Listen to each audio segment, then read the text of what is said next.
Alléluia, Amen. Amen. Alléluia, Amen. Amen. Alléluia, Amen. Amen. Alléluia. Amen. Alléluia, Amen. Amen. Alléluia, Amen. Amen. Alléluia, Amen, Yahweh. Amen. Alléluia. Amen. Glorifions Jésus. Amen. Amen. Glorifions Jésus. Amen. Amen. Glorifions Jésus. Amen. Alléluia. Amen. Présent. Amen. Présent. Amen. Jésus est présent, Yahweh. Amen. Amen. Alléluia. Oh, qu'il est présent. Amen. Oui, il est présent. Amen. Oh, il est présent, Yahweh. Amen. Alléluia. Alléluia. Amen. Amen. Alléluia. Amen. Amen. Alléluia. Amen. Alléluia. Amen. Shalom, shalom, bien-aimés. Shalom, ceux qui nous ont rejoints ou ceux qui vont nous rejoindre plus tard. Et que le Seigneur vous bénisse au nom de Jésus-Christ de Nazareth. Nous sommes encore aujourd'hui pour notre étude biblique. Sans pour autant tarder, je vais donner la parole au révérend pour commencer cette séance de l'étude biblique de jeudi. Prions le Seigneur. Nous te disons merci, Dieu notre Père, toi qui es la source de toute chose, de toute sainteté, la source de toute grâce. Nous te recommandons ces instants, Père, où nous voulons que le Saint-Esprit soit à l'œuvre, qu'il nous parle, qu'il conduise cette étude biblique du début jusqu'à la fin. Nous prions, Seigneur, que tu nous ouvres notre entendement spirituel afin que nous puissions saisir et comprendre cette étude biblique que tu as préparée pour nous. Au nom de Jésus, nous avons ainsi prié. Amen. Amen, amen. Bonsoir à tout le monde. Bonsoir, bonsoir. Ceux qui nous suivent de loin ou de près, nous sommes dans la joie de nous retrouver encore ce soir dans notre étude biblique. Nous sommes dans la Nouvelle Alliance. Nous vivons l'époque de la Nouvelle Alliance. La Nouvelle Alliance, c'est la période qui a commencé après la mort et la résurrection de Jésus-Christ.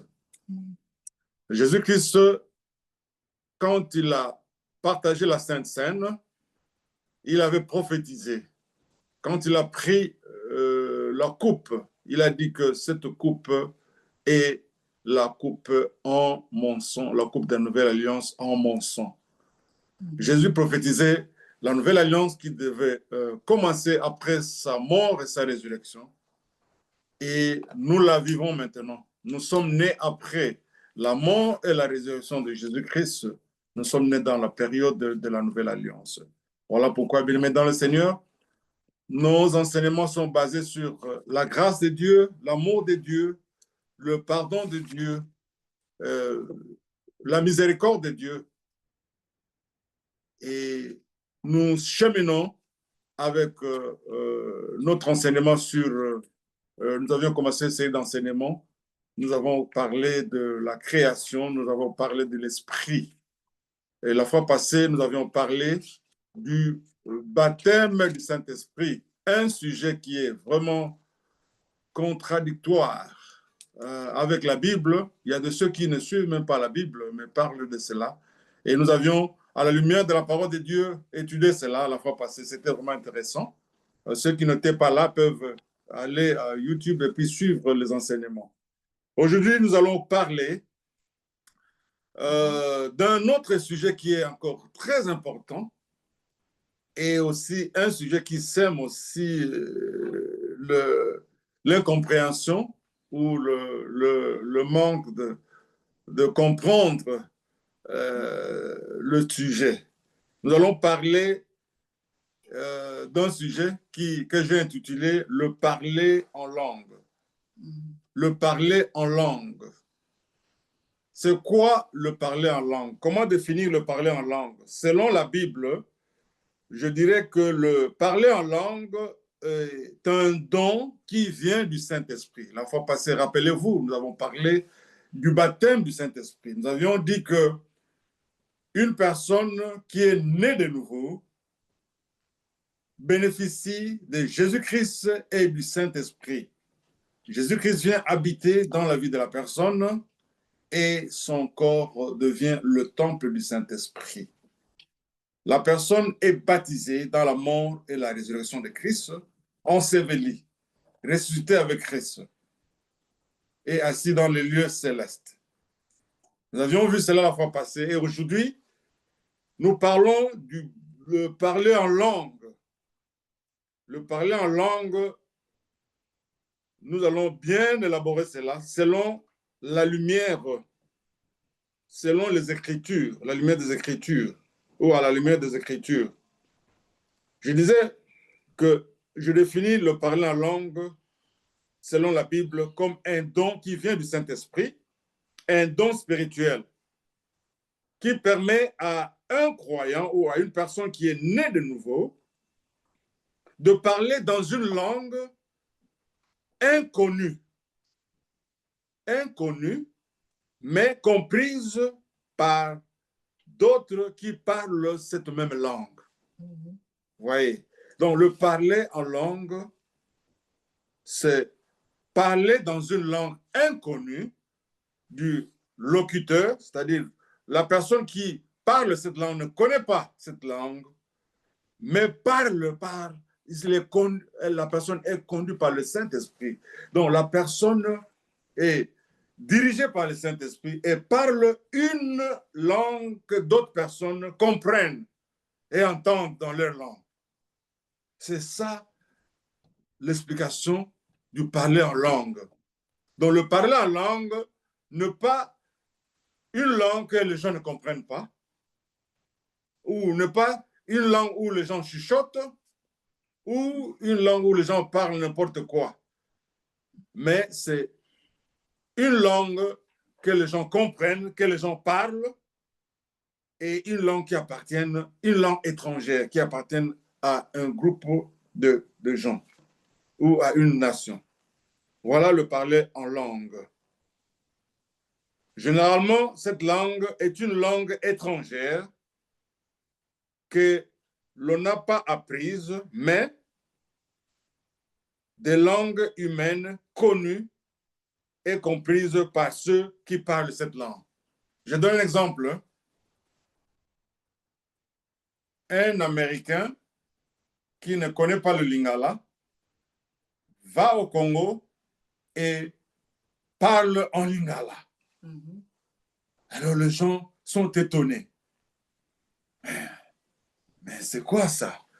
Mais cet Américain n'a jamais vécu, n'est jamais né au Congo, ne connaît même pas, mais il parle le Lingala, que le Congolais parle. Donc c'est ça le parler en langue. Alors, nous allons lire quelques passages pour encore bien expliciter ça. Nous allons lire le Acte des Apôtres, chapitre 2, le verset 3 à 4. Je vois Maman Claire là-bas, notre amie fidèle. Maman Claire, s'il vous plaît, est-ce que vous êtes en mesure de nous lire ou pas? Acte chapitre 2, le verset 3 à 4. Acte 2. Oui. 3 et 4. Oui. La parole, acte 2. Acte verset 2. Chapitre 2. Chapitre 2, verset 3 et 4. Oui. La parole de Dieu nous dit dans Acte 2, 4, 3, 4. Des langues semblables à des langues de feu leur apparurent, séparées les unes des autres, et se posèrent sur chacun d'eux.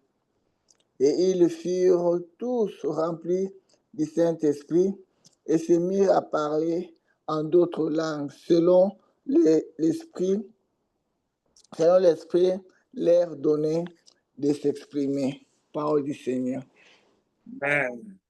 Nous venons de lire, nous venons d'entendre la lecture que Maman Claire nous a lue, où on nous parle d'un événement qui s'est produit le jour de Pentecôte. Dans Acte 2, on nous parle de parler en langue. Et dans la Bible, le parler en langue a commencé lors de la fête de Pentecôte, où les disciples, les apôtres de Christ ont vu de miracles qu'ils n'avaient jamais vus auparavant. Ils ont vu des langues de feu descendre sur eux et ils ont tous parlé en langue. Mais quelle langue? C'était des langues étrangères où d'autres personnes ont compris cela dans leur langue maternelle. Alors, c'était un étonnement. Les gens ne comprenaient pas. Maman Claire, si vous pouvez encore nous lire le verset 7, le verset, le même chapitre 2, le verset 7 et 8. Papa, Le verset 7 et le verset 8. c'est même chapitre? Oui, maman. Ok.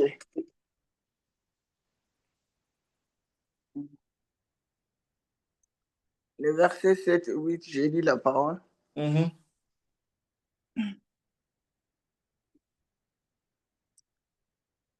Il était dans l'étonnement Mhm. et la surprise. Et ils se disaient les uns aux autres, voici ces gens qui parlent. Ne sont-ils pas tous galiléens? Et comment les entendons-nous dans notre propre langue? Amen. À chacun dans notre langue maternelle. Wow. Amen, amen. Vous voyez? Amen. Donc, les apôtres parlent en langue où les autres nations les entendent dans leur langue maternelle. Donc, c'est comme j'avais donné l'exemple de Lingala, un Américain qui part au Congo et parle Lingala. Donc, les gens seront tous étonnés. Donc, ça, c'est un signe, c'est un miracle de voir quelqu'un qui ne connaît pas la langue, mais parle cette langue-là. Et très bien, parce qu'ils étaient conduits par le Saint-Esprit. C'est ce que nous appelons le parler en langue. Donc, le parler en langue, c'est le parler en langue étrangère où ces gens-là le comprennent dans leur propre langue, dans leur langue maternelle, comme la Bible nous venons de les lire ici. Alors, ces gens ont compris, ils ont entendu, ils étaient étonnés de voir que ces gens, ils n'ont jamais appris leur langue, mais ils parlent leur langue. C'était un étonnement, c'était quelque chose dont je peux dire qu'ils ont vu la puissance de Dieu se manifester dans cet endroit-là. Donc, c'était quelque chose d'étonnant, de surprise, le parler en langue. Donc, nous voyons que dans le livre des Actes, cet exemple-là, où lorsque les disciples ont parlé en langue le jour de Pentecôte, et ces gens-là, de différentes nations, les ont entendus parler dans leur langue maternelle. Donc, et qu'est-ce qu'ils disaient? Ils annonçaient l'évangile du salut. L'évangile du salut. Donc, en d'autres termes, je peux dire que le parler en langue, c'est un signe qui est propre à ceux qui ne sont pas encore sauvés, le non-croyant. Nous allons encore lire notre passage pour expliciter ce que je suis en train de dire. Maman Claire, si vous pouvez nous lire 1 Corinthiens chapitre 14, le verset 21 à 22. Ok, j'ai lu la parole. Amen.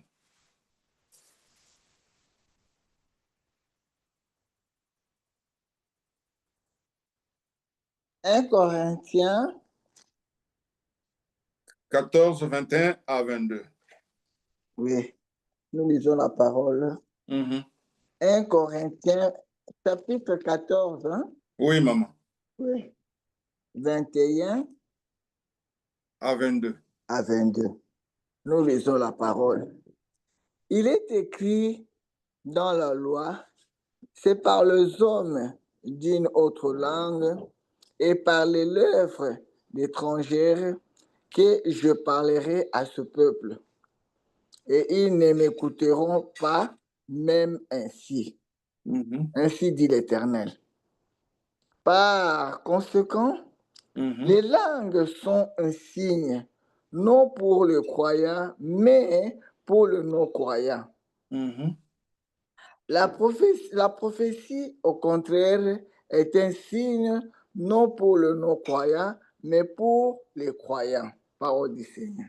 Amen. Voyez?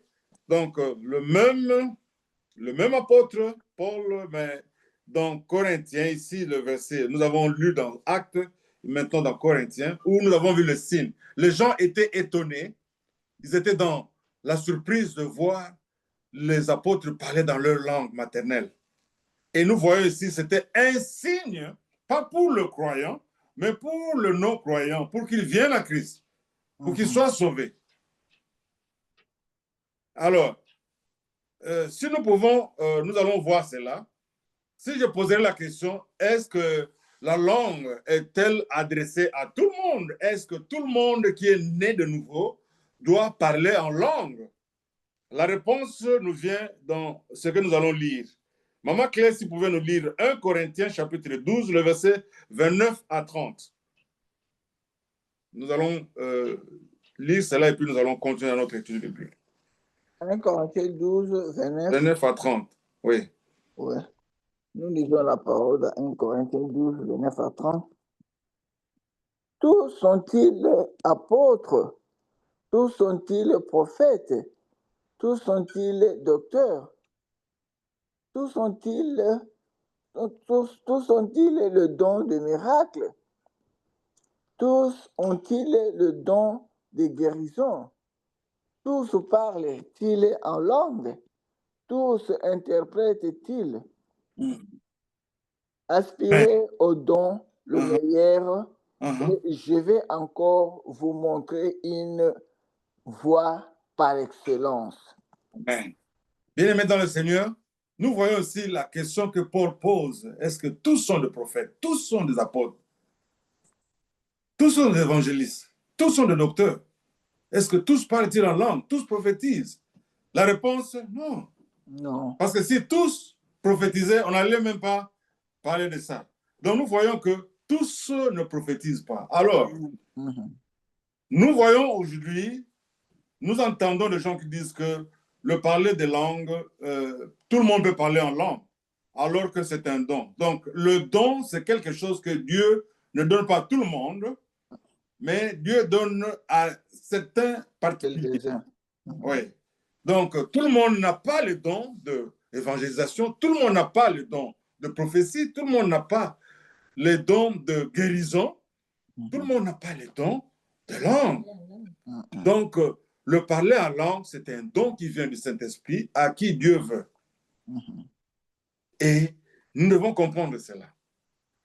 Ce n'est pas quelque chose que nous entendons dire que c'est une langue angélique. Nous avons déjà entendu parler de ça. Nous verrons ça aussi aujourd'hui.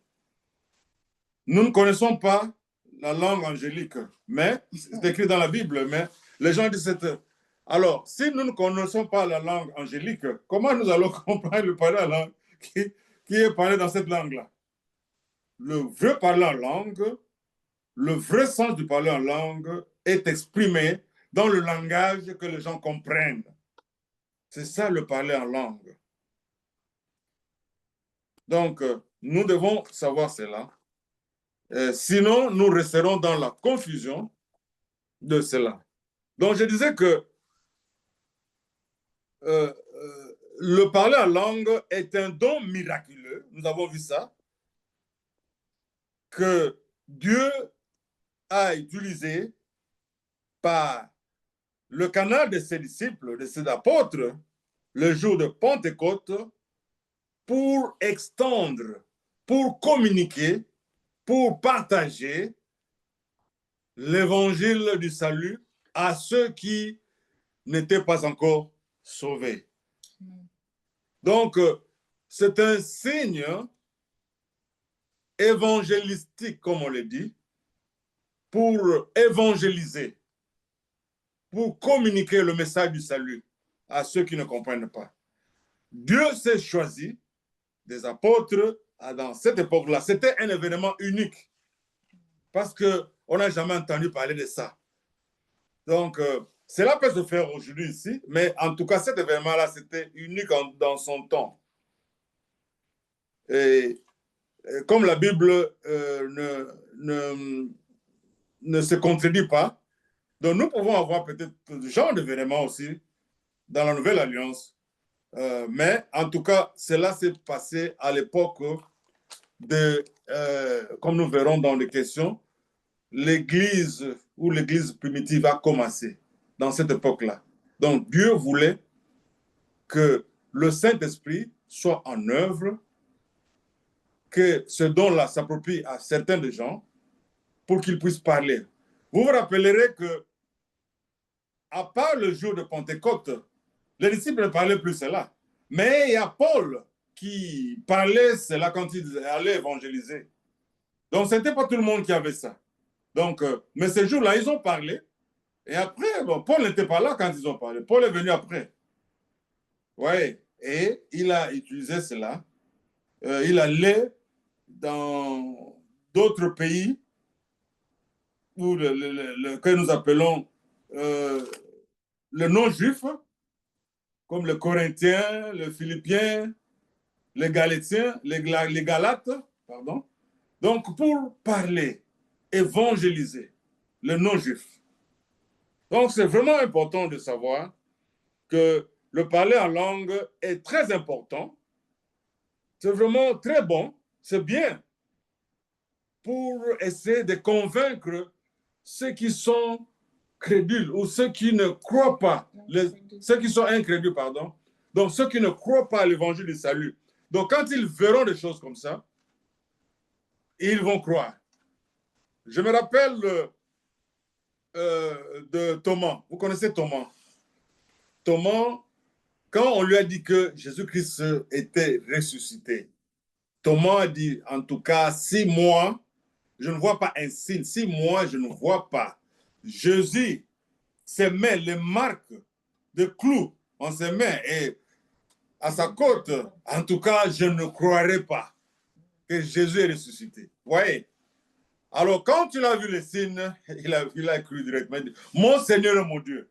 Vous voyez? Donc, quand on vous parle votre langue et on vous parle de Jésus-Christ, cela va vraiment vous étonner, va vous convaincre à croire. Donc, c'est l'évidence. Donc, vous devez croire sans pour autant résister. Parce que c'est quelque chose que vous n'avez jamais vu. Donc, jamais vu. C'est ça le don de langue. Alors, ce don de langue est important, pas pour nous qui sont des croyants, qui avons déjà cru, mais pour ceux qui n'ont pas cru, pour qu'ils viennent au Seigneur. Le don de langue, c'est un outil évangélique, et non une langue de prière privée. Ouais, mais parfois, non, en tout cas, moi, je veux prier en langue. Oui, c'est bien, vous pouvez prier en langue. Ben, je ne sais pas, à moins que vous, comme nous venons de le définir ici, donc ce n'est pas une langue privée, le parler en langue. Donc, vous vous adressez à Dieu et dans la langue où Dieu vous demande de parler, que ces gens puissent comprendre cela. Alors, le don de langue, le don de parler en langue, dans le Nouveau Testament, comme je l'avais dit, n'est pas destiné à tout le croyant. Nous avons lu ça. Paul a posé cette question dans la lecture que Maman Claire nous a lue dans 1 Corinthiens 12, le 29 à 30. Dit que tous les croyants n'ont pas le même don spirituel, y compris celui de parler en langue. C'est-à-dire tout le monde ne pourra pas parler en langue, à moins que ce soit votre don que Dieu vous a accordé. Donc, le don de langue, comme je l'avais dit, est souvent mal compris aujourd'hui en raison de diverses interprétations et enseignements qui se sont développés dans notre époque, notre ère, notre nouvelle ère, la nouvelle alliance.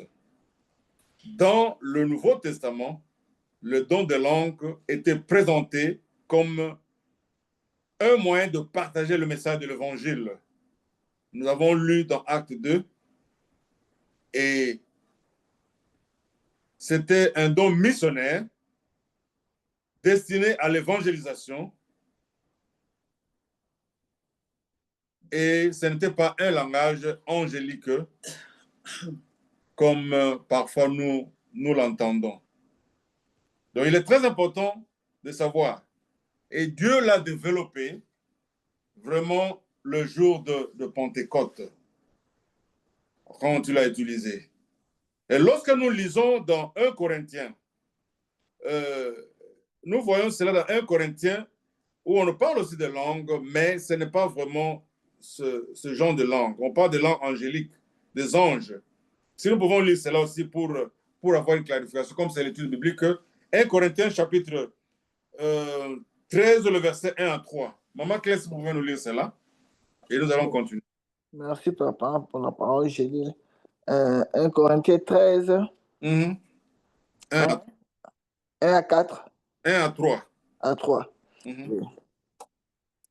Quand je parlerai les langues des hommes et des anges, si je n'ai pas la charité, je suis errant qui résonne ou une cymbale qui retentit. Et quand j'aurai de dons de prophétie, la science de tous les mystères et toute la connaissance, quand j'aurai même toute la foi jusqu'à transporter les montagnes, si je n'ai pas la charité, je ne suis rien. Et quand je distribuerai tous mes biens pour la nourriture de pauvres, quand je livrerai même mon corps pour être brûlé, si je n'ai pas la charité, cela ne me sert à rien. Parole du Seigneur.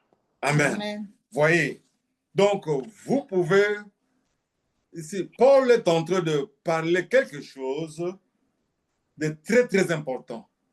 Il mentionne les langues des anges, mais il mentionne aussi ceux qui ont fait des efforts pour donner le sacrifice. Vous voyez, mais il dit que dans tout cela, ce qui compte le plus, c'est la charité ou l'amour. Donc l'amour de Dieu est plus que parler les anges, s'il existe l'angélique, s'il existait. Donc l'amour de Dieu est plus que tout. L'amour de Dieu est plus que le sacrifice. L'amour de Dieu est plus que les aumônes. L'amour de Dieu est plus que donner tout ce que vous pouvez donner. Ou même être brûlé. Vous voyez, donc vous pouvez vous donner à être brûlé, mais cela ne sert à rien. Donc ce qui est important, c'est avoir l'amour de Dieu. Amen. Et mes bien-aimés, nous avons cet amour de Dieu en nous. Vous connaissez le passage? Maman Claire, j'aime toujours lire ce passage-là. 1 Corinthiens, Romains, pardon, chapitre 5, le verset 5. Romains 5. 5, oui. Oui. Nous lisons la parole dans Romains 5, verset 5. Oui, la parole de Dieu nous dit, Romains 5, verset 5. Or, l'espérance ne trompe point, parce que l'amour de Dieu est répandu dans nos cœurs par le Saint-Esprit qui nous a été donné. Nous avons le Saint-Esprit met l'amour de Dieu en nous. Nous avons l'amour de Dieu. Donc, c'est plus que de parler en langue. C'est plus que le sacrifice. C'est plus que se brûler. Donc, c'est ce que la Bible nous dit. Donc, le parler en langue, c'est très bon. c'est très bon quand vous utilisez comme un outil d'évangélisation pour amener les âmes au Seigneur. Oui, un peu. Et surtout que vous parlez dans une langue étrangère. Donc, ça va étonner les gens. Et pour nous, les chrétiens, non, ce qui importe, ce n'est pas le parler en langue, mais c'est la édification, la prophétie. Oh, la prophétie, c'est le fait d'édifier, de consoler et d'enseigner. Donc, la prophétie. Donc, c'est très important. Vous voyez, il y a trop de dons, il y a plusieurs dons, mais le don de prophétie est tellement important parce que ça édifie vraiment le corps de Christ. Ça édifie le corps de Christ. Donc, nous pouvons avoir n'importe quel don, mais le don qui est important pour le corps de Christ, c'est vraiment l'édification, la prophétie. Édifier le corps de Christ. C'est-à-dire, édifier veut dire solidifier en d'autres termes. Donc, enseigner, exhorter les enfants de Dieu pour qu'ils puissent grandir dans le Seigneur. Alors, lorsque nous voyons le don de langue utilisé comme un outil d'évangélisation, nous devons savoir qu'il n'existe pas un deuxième type de langue que nous pouvons appeler langue.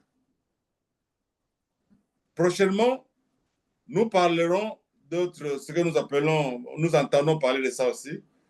Donc, il y a des chansons qu'on a chantées, la double bénédiction. Vous voyez, une double bénédiction, une double portion du Saint-Esprit. Vous voyez, donc ce sont ces choses qui se suivent, mais quand nous regardons dans la parole de Dieu, nous ne retrouvons pas cela. Vous voyez, parce que le Saint-Esprit te donne tout ce dont tu as besoin.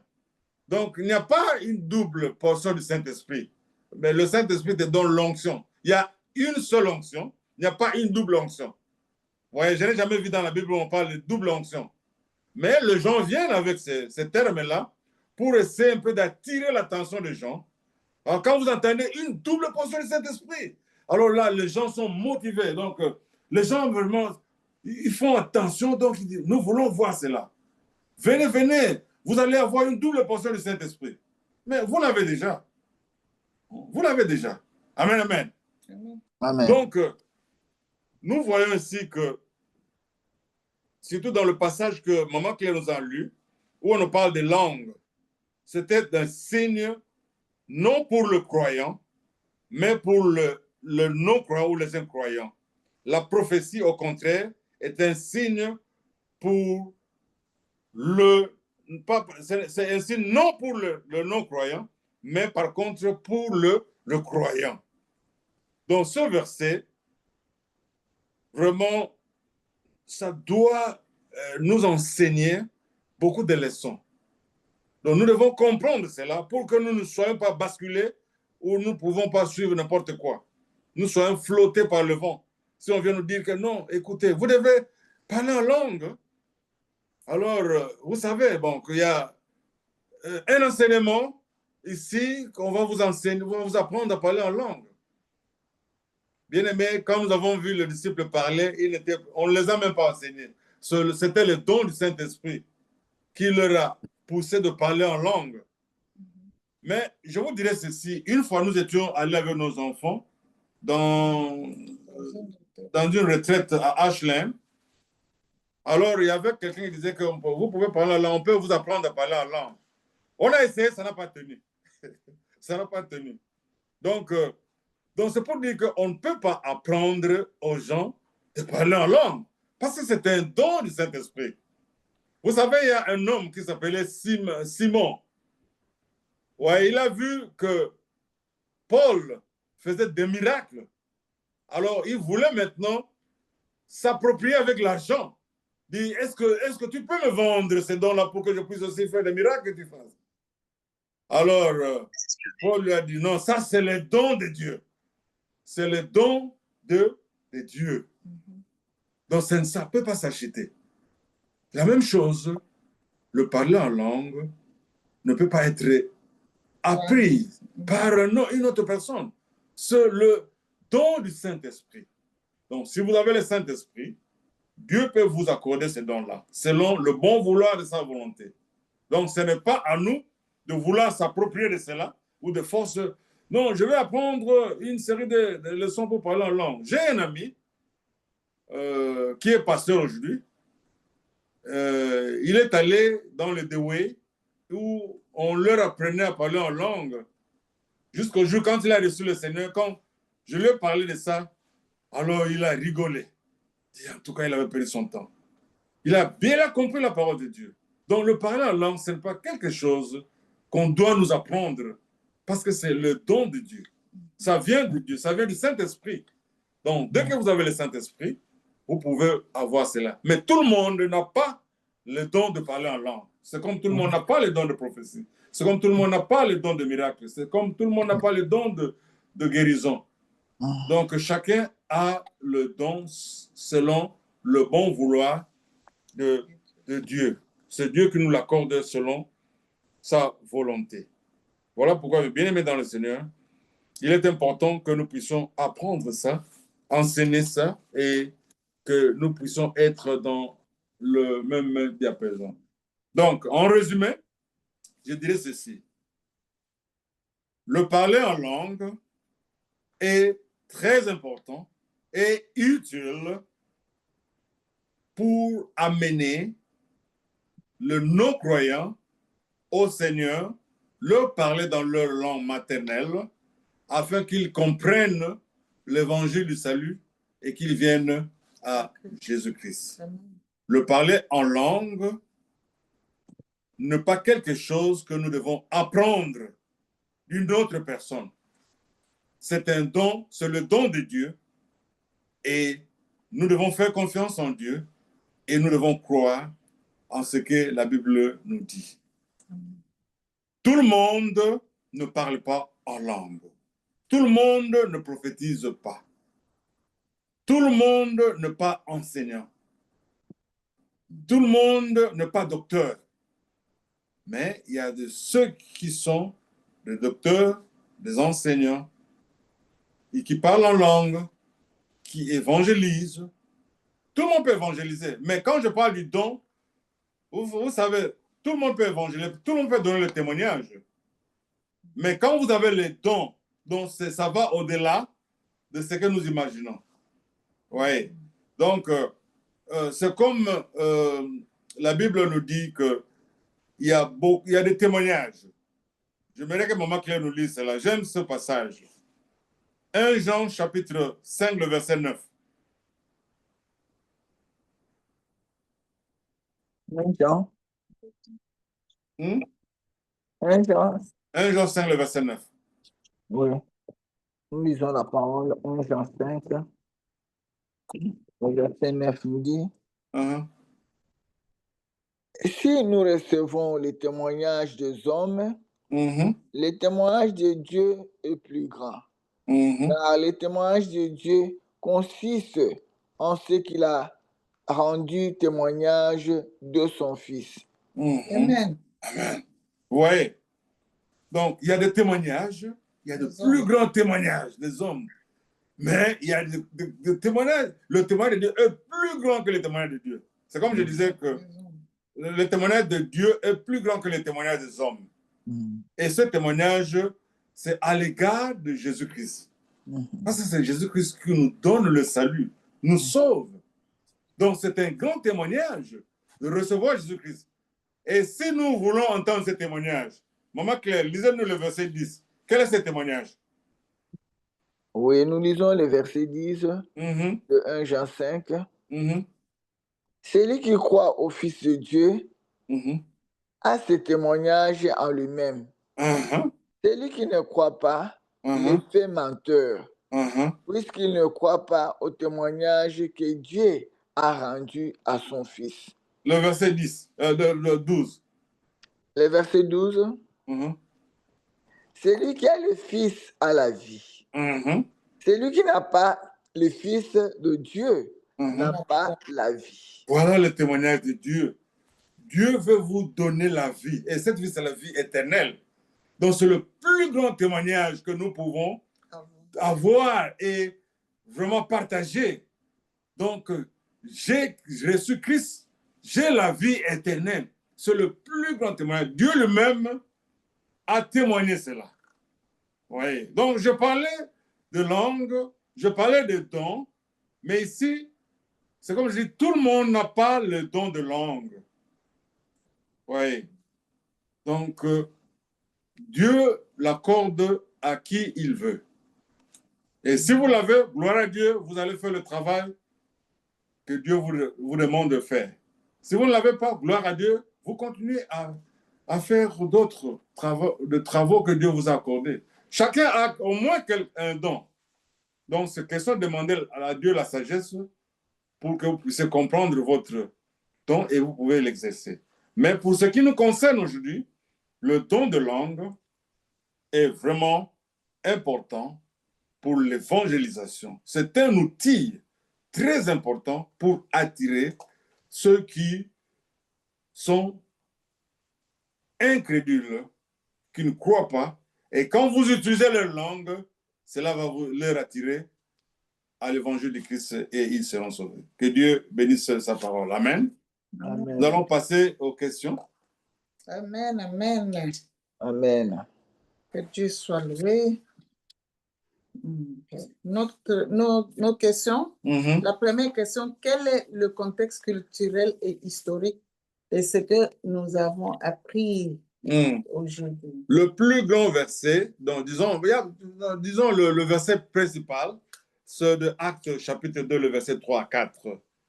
Nous voyons là-bas où on parle de la célébration de la fête juive, la fête de Pentecôte, et une signification ou culturelle qui était profonde, qui a marqué les débuts de l'Église.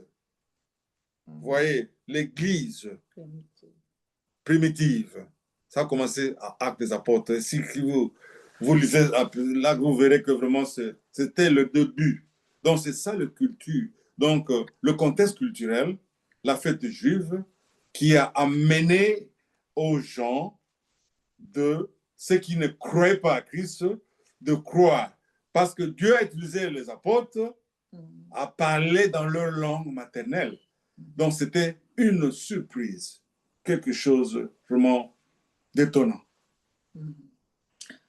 La question 2, quel est le message principal qui nous aide à saisir Oui. le message? Le message principal, c'est comme notre thème, le parler en langue.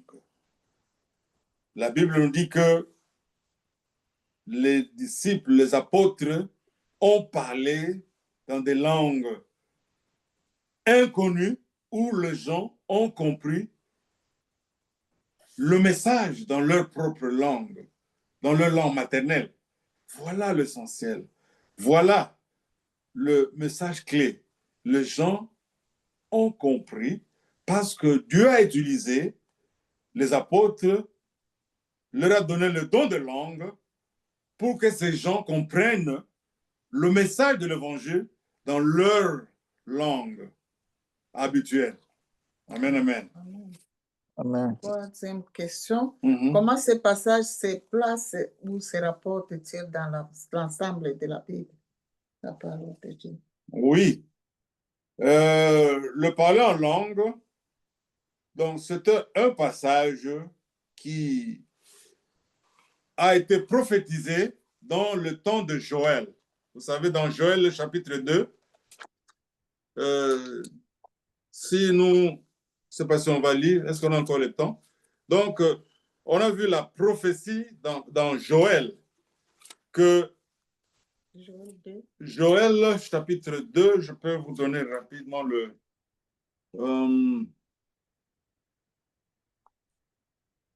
Joël, chapitre 2, le verset 28. Joël 2, le verset 28. Maman Claire, si vous pouvez nous lire ça. Joël. 2, 28.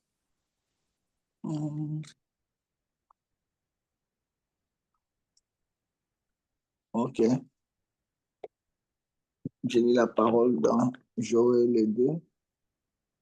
28.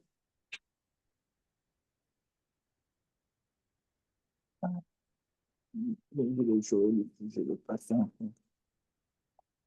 Je peux lire, maman. Allez-y. Ok, mamie. Ok, Joël 2, 28, la parole de Dieu nous dit, après cela, je répandrai mon esprit sur toute chair. Vos fils et vos filles prophétiseront, vos vieillards auront des songes, vos jeunes gens des visions. Amen. Amen. Voyez comment ce passage se rapporte. Donc, la promesse a été donnée dans l'Ancienne Alliance, mais la réalisation ou l'accomplissement s'est fait le jour de Pentecôte. Vous voyez, ils ont parlé en langue étrangère, où les gens ont compris.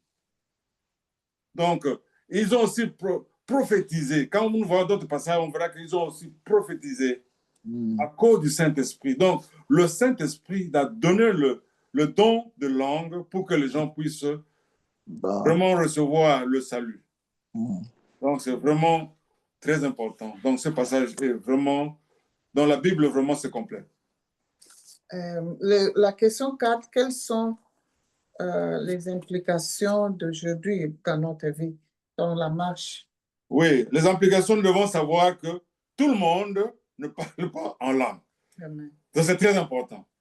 Donc, si vous savez cela, si vous ne parlez pas en langue, cela ne va pas vous déranger. Si vous parlez en langue, gloire à Dieu. Si vous ne parlez pas, ne vous forcez pas à parler en langue, parce que tout le monde ne parle pas en langue. Donc, nous devons comprendre cela. C'est le don du Saint-Esprit et le don est accordé à qui Dieu veut. Amen. Amen. Donc, voilà, nous sommes arrivés à la fin. Maintenant, je pose la question, s'il y a quelqu'un qui a une question à poser concernant le parler en langue, c'est vraiment le moment. Nous avons quelques 7 minutes, 6 à 7 minutes. Maman Claire, comment Maman Claire? Si vous avez une question, Maman Perpétue, ou je ne sais pas.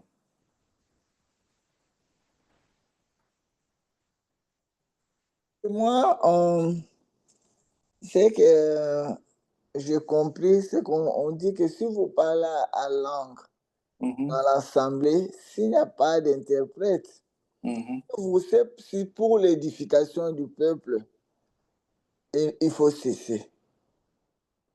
S'il n'y a pas d'interprète. Parce que lorsque vous parlez en langue pour édifier le peuple, s'il n'y a pas d'interprète, comment les gens vont comprendre ce que vous avez parlé?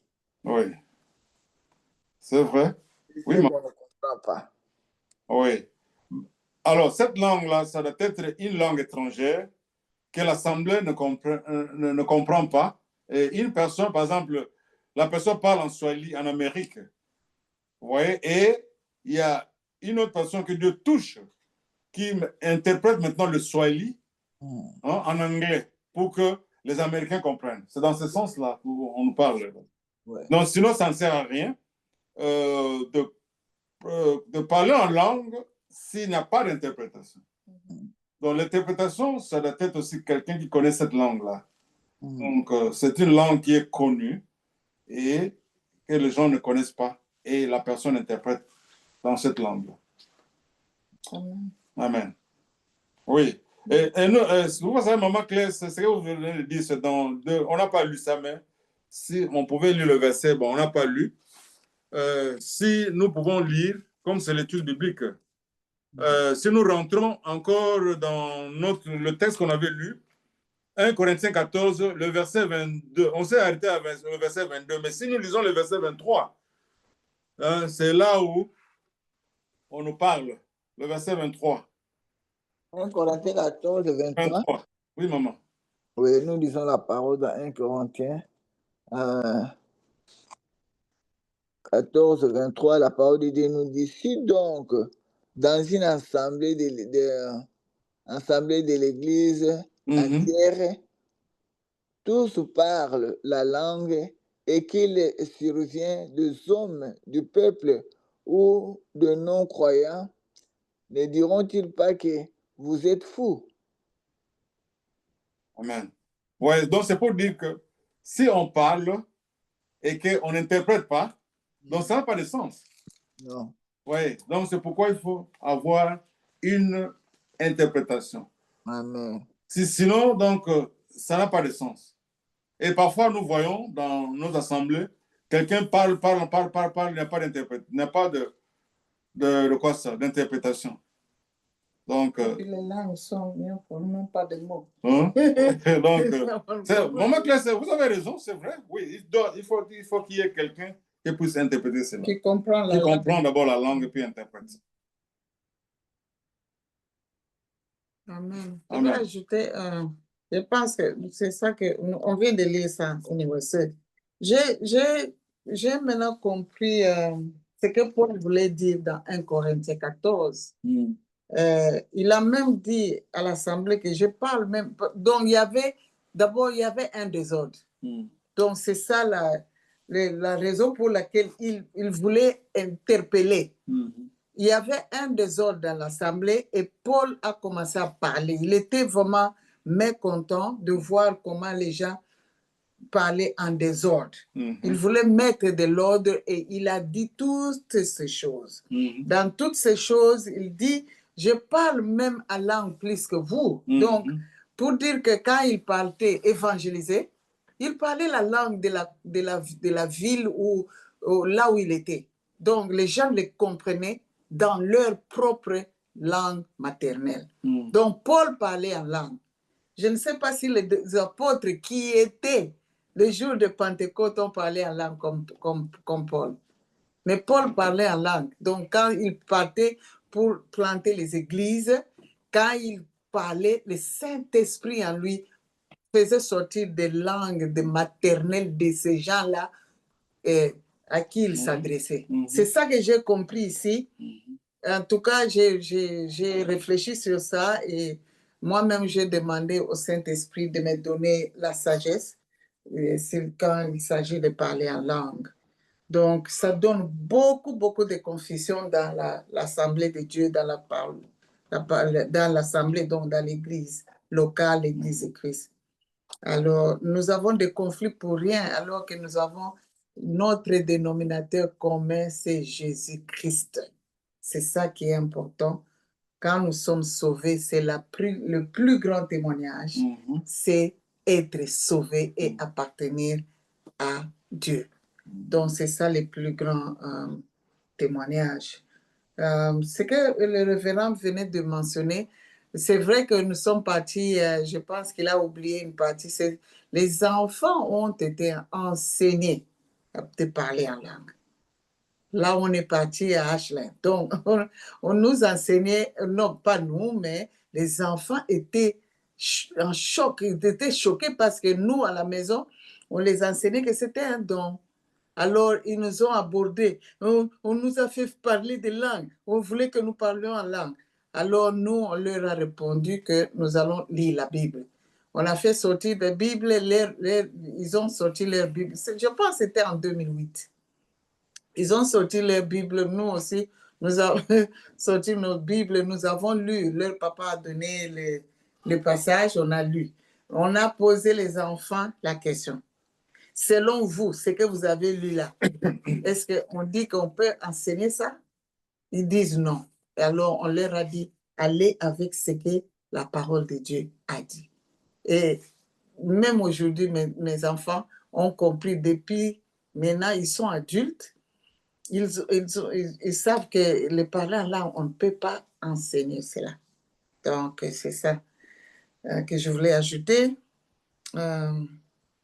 Merci beaucoup, révérend. Nous sommes à la fin. Nous allons clôturer, mais je voulais vraiment dire au peuple de Dieu que nous sommes unis par Christ. C'est en Christ que nous sommes. C'est lui notre dénominateur commun, c'est lui notre Dieu. Nous sommes en Christ. Nous sommes des frères et sœurs. Marchons dans la parole de Dieu. marchons dans la nouveauté de vie et ne cherchons pas à nous bousculer, à faire comment on dit, des disputes inutiles, quoi. Ça nous fait passer du temps inutile au lieu de prendre ce temps-là pour donner à ceux qui ne connaissent pas Dieu. On se chamaille, on dispute pour des petites choses. Ce qui est très, très important, c'est avoir Jésus-Christ dans sa vie. Et en plus de ça, grandir, donc croître. Alors, pour croître, il faut avoir la vraie parole de Dieu. Donc, il faut croître avec ça pour enseigner les autres. Amen. Amen. Amen. Oui. Si vous priez, pardon, Oui, maman. Oui. lorsque vous allez clôturer en prière, mettez-nous en prière. Hier, on avait fêté notre 50e anniversaire de mariage. Et on a fêté aussi l'anniversaire hier, le 15. Oh, bravo, bravo, bravo. Wow. C'était hier, le 15, on a Ça y est, fêté de 50 ans de mariage. Et on a fêté aussi le fils de Yannick qui est né aussi le 15. Et on a eu le souvenir aussi de notre Joe qui est notre fils qui est mort. Il était né aussi le 15 octobre. Oh, Wow. ok. C'est Pas loué. si papa, lorsqu'il va prier, il puisse se mettre en prière. Okay. Amen, amen. Okay. Ok, nous allons prier. Dieu notre Père, nous te disons merci parce que tu as commencé avec nous, cheminé avec nous, tu viens de terminer avec nous. Merci de nous avoir appris le parler en langue selon la Bible. Merci pour le Saint-Esprit qui va continuer encore à nous éclairer afin que nous puissions continuer à apprendre, à enseigner aux gens l'Évangile, à donner le témoignage, le plus grand témoignage que tu as fait à l'égard de ton Fils. Père, nous te recommandons le couple Mwanakitata qui a accompli 50 ans l'anniversaire. Grande joie pour ce couple, Père. Nous prions, Seigneur, que tu leur accordes encore ta grâce afin qu'ils puissent encore accomplir plus que ce qu'ils ont déjà accompli. Père, que tu leur accordes ta grâce, que tu leur accordes ta faveur divine, que tu leur accordes la bonne santé, que tu leur accordes, Seigneur, tout ce dont ils ont besoin, la santé, la guérison, et que tu pourvoies à tous leurs besoins. Merci pour Yannick aussi, qui a fêté le fils de Yannick, qui a fêté aussi son anniversaire. Seigneur, que tu lui donnes la sagesse et l'intelligence. Seigneur, que tu lui accordes, Seigneur, cette sagesse afin de pouvoir te rencontrer, de te trouver, d'obtenir le salut par ta grâce. Père, nous prions aussi pour l'événement douloureux, l'anniversaire de cet événement qui s'est passé, de la mort. Père, que toi, le Dieu qui fortifie, toi, le Dieu qui fortifie, Père, et qui console, que tu leur accordes, Seigneur, la force et la consolation, afin, Seigneur, qu'ils puissent continuer toujours à te servir. Nous te recommandons le reste de la soirée. Que l'honneur, la gloire te reviennent. Au nom de Jésus-Christ, nous avons ainsi prié. Amen. Amen. Amen, amen, amen, amen. Merci. Merci, maman. Couple pastoral. Merci, maman. On se voit le jeudi prochain. Que Dieu vous bénisse. Je crois que maman Jeanne est là. Que Dieu te bénisse, ma grande sœur. Sois bénie. Merci.